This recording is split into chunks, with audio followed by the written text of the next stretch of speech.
Қазан айының 16-сына дейін жүретін халықаралық көрме Алматыны Қазақстандағы заманауи өнер орталығына айналдырды. Бұлай болатын да реті бар. Гёте институты Алматыға халықаралық көрме жобасын алып келді. Көрмеге Шығыс Европа мен Орталық Азияның жас суретшілері қатысты.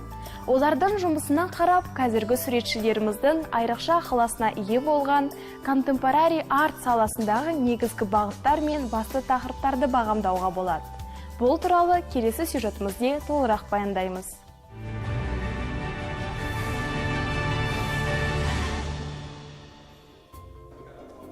Қазақстан Республикасының Әбілхан Қастеев атындағы мемлекеттік өнер мұражайында бұл күндері ерекше көрме өтіп жатыр.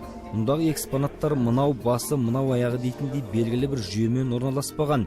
Көрменің бірінші ерекшелігі осы. Көрме ұйымдастыру ісінің белгілі шебері берлиндік маман Тибо де Ройтердің музей залына шашырата орналастырылған экспонаттары мұражай кеңістігімен ерекше үйлесім тауып тұр. Көрменің тағы бір ерекшелігі мұнда қойылған картиналардың атауы көрсетілмеген. Сипаттамасы да берілмеген. Оның есесіне келушілер қазақ, орыс және ағылшын тілдеріне шыққан газеттен көрме экспонаттары жайлы оқып біледі. Көркемдік жобаның әрқайсысына берілген жан-жақты сипаттаманы да осы газеттен оқи алады. Көрменің үшінші ерекшелігі шекара деген атауы. Шығыс Еуропа мен Орталық Азияның 16 қаласынан келген жас суретшілер бұл экспозицияның шекара аталу себебі неліктен деген сұрақ төңірегінде пікір таласы өрбіді. Пікірталасқа көрермендер де қатысты. Суретшілер өз картиналары арқылы адамдар арасындағы шекараны алып тастағысы келетінін айтты. Шығыс Еуропа аймағынан және Орталық Азиядан келген суретшілердің қатысуымен шекара тақырыбында көрме ұйымдастыру туралы ой салған Мәскеудегі әріптестеріміз болды. Бұл көрме адамдар арасындағы мәдени, қоғамдық, географиялық шектеу тақырыбын өзек етуі тиіс деді олар. Көрмені ұйымдастырушылардың бірі берлиндік көркемсурет сыншысы Тибо де Ройтер, екіншісі Инке Арнс. Ол Дортмундта тұрады. Екеуі де аталған аймақтарды жақсы көреді. Сондықтан тез тіл табысып кетті. Көрмеге қатысушы елдерге алдын ала сапарлап барған олар мұндағы суретшілермен танысып, экспозицияға қойылатын жұмыстарды іріктеп алды. Жобаның сәулетшісі менмін дейді Тибо. Тибоның бұлай дейтіні реті бар. Ол жоба авторларының бірі. Сондай-ақ ол көрмені бір қаладан екінші қалаға апару жұмыстарына да басшылық жасайды. Алматы шекара көрмесі өткен 9-шы қала. Көрме бұған дейін Мәскеу, Санкт-Петербург, Красноярск, Киев, Тбилиси, Минск, Дортмунд және Екатеринбург қалаларында өтті. Көрмеге қатысушылар арасынан Наталья Дю, Ғайша Маданова, Александр Угай, Сәуле Дүйсенбина, Катя Исаева сынды қазақстандық суретшілердің үлкен тобы бар.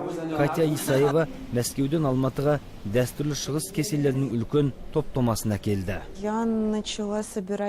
Кесе жинаумен Мәскеуде жүріп айналыстым. Өйткені кесе жылдар легі көмескіленіре бастаған балалық шағымды еске түсіретін жаныма жақын бұйым. Қарағандыда туып өстім. Бұл жақтан 16 жасымда кеттім. Мәскеудегі өмір ырғағы басқаша еді. Мұнда келген соң кішкентай қағаз қалтаға түйілген шайды шынаяққа салып іше салуды әдетке айналдырдық. Арада 15 жыл өткен соң бала кездегі шай ішу дәстүрі жадымда қайта жаңғырды. Достарыма қонаққа барғанда сол үйдегі кеселерге көзім түсті. Мен оларға кесенің тамаша ыдыс екенін, тіпті аязды күні тоңып келгенде қолыңды да жылытып отыратынын айттым. Содан бері ескі заттар сатылатын базардан кесе көрсем, алмай кетпейтін әдет таптым. Хабарландырулар беріп кесе жинайтын болдым. Бұлар әр кезде әр республикадан әкелінген әр түрлі адамдардың асадалдарында тұрған кеселер. Осы жобаның арқасында көптеген қызықты жайларға қанықтым. Талай адамдармен таныстым.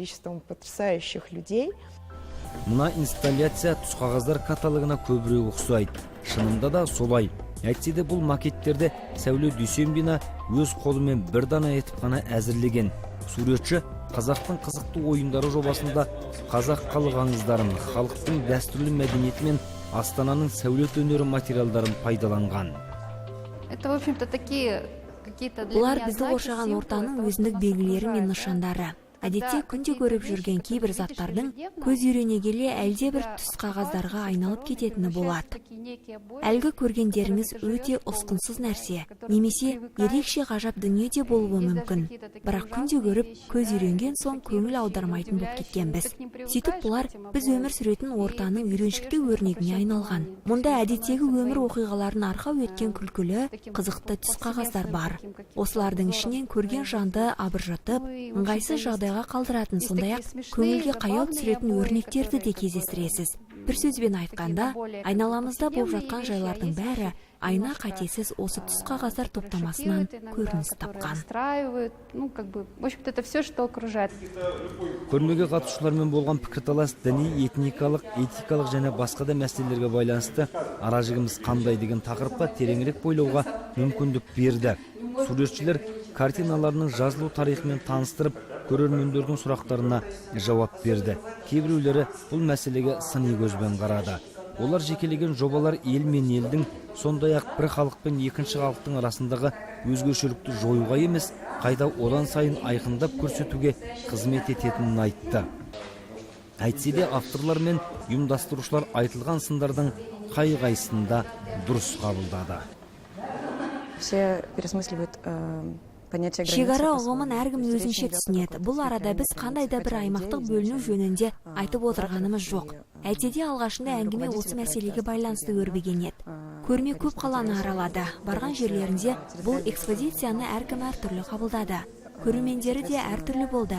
Алматыдағы көрменің осындай әсем мұражайлардан классикалық картиналар ортасынан орын алғанына қуанып тұрмын. Көрмеге қойылған дүниелерге тек картина деп қана қарауға болмайды. Заманауи өнер туындыларын тамашалап үйренген көрермендер мұны жақсы түсінеді. Қазіргі заманғы инсталляциялардың көрме залына қойылуы көп жағдайда аңғартады. Командамыздағы ұйымдастырушылар мен суретшілер осыдан кейін бұл көрмеге басқаша көзбен қарары анық. Экспозициядағы картиналар бір-біріне үн қатып тұруы керек деген Тибо де Ройтер 5 күндік шеберлік сабағына қатысушыларға көрме өткізудің осы және бұдан да басқа құпия сырлары жайлы айтты.